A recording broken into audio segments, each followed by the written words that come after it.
Assalamualaikum warahmatullahi wabarakatuh. Selamat pagi anak-anakku sekalian. Di kesempatan pagi hari ini kita akan membahas materi tentang kedatangan bangsa Eropa. Nah, materi ini adalah materi IPS kelas 8. Baik, untuk membuka kesempatan materi IPS pada pagi hari ini, marilah kita buka dengan bacaan basmalah. Bismillahirrahmanirrahim. Nah, yang pertama yang kita bahas adalah faktor pendorong penjelajahan samudra. Ada yang namanya gold, ada gospel, ada glory. Nah, istilah 3G ini biasanya bisa kita dengar ketika berbicara tentang sejarah penjajahan bangsa Eropa ke Indonesia, begitu ya. Yang pertama, gold, adanya keinginan mencari kekayaan. Kekayaan yang dicari berkaitan dengan rempah-rempah. Pada abad ke-15, harga rempah-rempah di Eropa sangat mahal. Bahkan harganya bisa senilai emas. Rempah-rempah juga dibutuhkan sebagai bahan obat-obatan.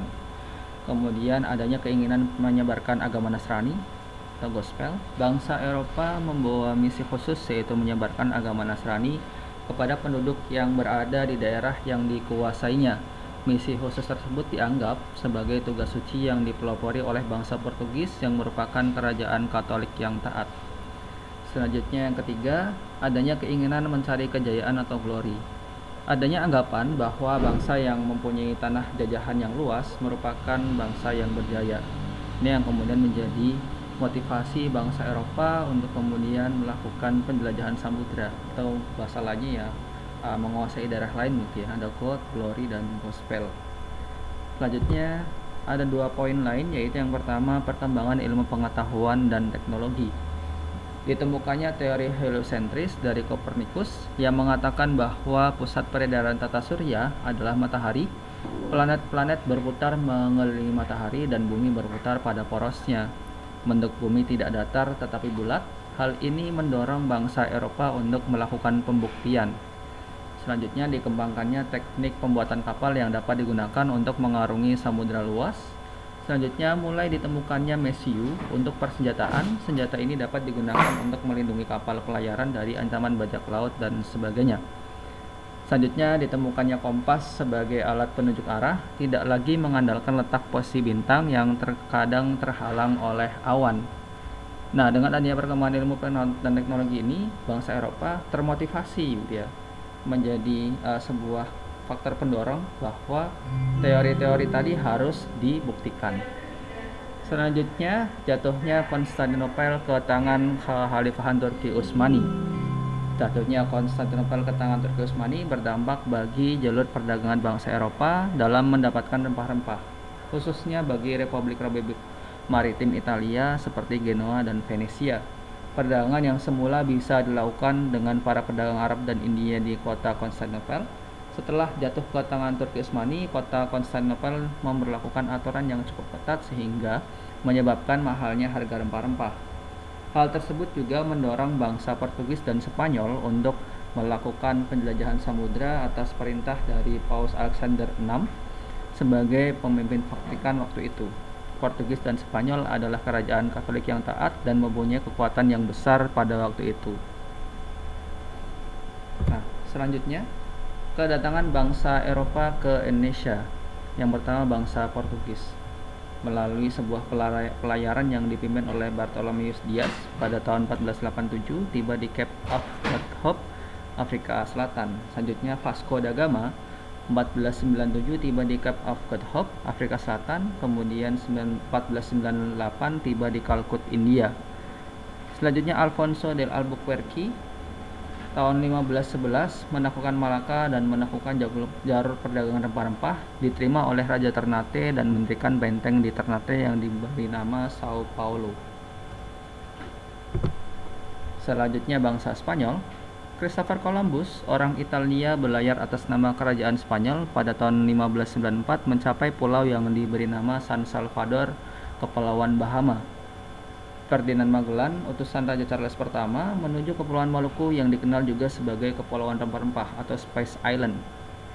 Kemudian 1519, Magellan berangkat melalui Samudra Atlantik, melewati ujung Amerika Selatan, kemudian Samudra Pasifik, kemudian tiba di Filipina. Magellan terbunuh setelah mencoba mengatasi perang antar suku di Cebu. Ia digantikan oleh Juan Sebastian Elcano. Ekspedisi Magellan tiba di Kepulauan Maluku pada November 1521.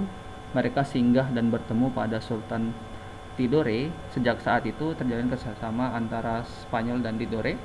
Kondisi tersebut menyebabkan pertentangan antara Spanyol dan Portugis karena kedua negara tersebut mengklaim Kepulauan Maluku sebagai milik mereka.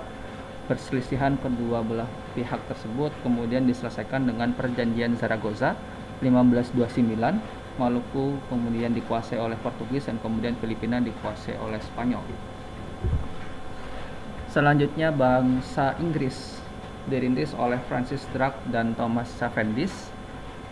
Mengikuti jalur Magellan 1577, Francis Drake berlayar ke Indonesia, singgah ke Maluku, Sulawesi, dan Jawa. Berhasil membawa rempah-rempah dari Ternate ke Inggris melalui Samudra Hindia. 1586, Thomas Cavendish melewati jalur yang sama. Kemudian pada awal abad ke-17, Inggris dengan koloni di India berusaha mengembangkan pengaruh di Asia Tenggara, khususnya Indonesia. Menurut catatan sejarah, kolonialisme Inggris di Indonesia dimulai 1601 dengan berhasil membawa lada ke Inggris melalui Kongsi Dagang Inggris atau EIC, East India Company. Awal abad ke-17 mendirikan kantor-kantor dagang di Banten, Aceh, Makassar, dan Maluku. Armada Inggris tidak mampu menyaingi armada dagang barat lainnya. Pada tahun 1682, Belanda mengusir Inggris dari Banten dan merebut perdagangan lada. Pada akhir abad ke-17, Inggris telah diusir dari berbagai wilayah di Indonesia.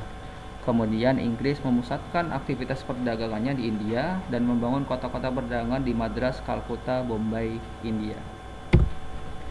Selanjutnya bangsa Belanda. Nah, kedatangan bangsa Belanda ke Indonesia, ekspedisi Belanda pertama dilakukan oleh Cornelis de Houtman tahun 1595, menelusuri pantai barat Afrika ke Cape of Good Hope, melalui Samudra Hindia, masuk ke Indonesia melalui Selat Sunda, tiba di Banten pada 1596, mendapat penolakan dari masyarakat Banten, tiba kembali di Belanda 1597. Ia disambut sebagai penemu jalan ke Indonesia. Kemudian ekspedisi selanjutnya oleh Jacob Corneliszoon van Eyck tahun 1598 mencapai Kepulauan Maluku, berhasil membawa rempah-rempah dan keuntungan yang besar. Berbagai armada Belanda kemudian menyusul ke Indonesia. Pada tahun 1602 dibentuklah VOC, Verenigde Oost-Indische Compagnie, Persekutuan Dagang Hindia Timur, yang dipimpin oleh Heren ke-17. Kemudian untuk memperkuat kedudukan VOC Indonesia, Belanda memberikan hak istimewa kepada VOC yang pertama berupa hak monopoli dagang, kemudian hak membuat dan mencetak uang, kemudian hak membentuk tentara, hak menyatakan perang dan membuat perjanjian, kemudian hak mendirikan benteng pertahanan. VOC memiliki kekuasaan seperti negara, dapat bertindak tanpa berkonsultasi terlebih dahulu dengan pemerintah Belanda sebagai negara induk berdasarkan hak-hak tersebut. 1605 VOC merebut Ambon dan Tidore dari Portugis. 1609 VOC menguasai Banda. 1610 VOC membentuk jabatan Gubernur Jenderal untuk mengatur urusan VOC di Indonesia. Gubernur Jenderal tetap bertanggung jawab kepada Heren 17. Gubernur Jenderal pertama Peter Both 1610 hingga 1614, selanjutnya di bawah Jan Pieterszoon Koen 1619-1623. VOC menetapkan Jayakarta atau Batavia sebagai markas besar dan pusat perniagaan VOC.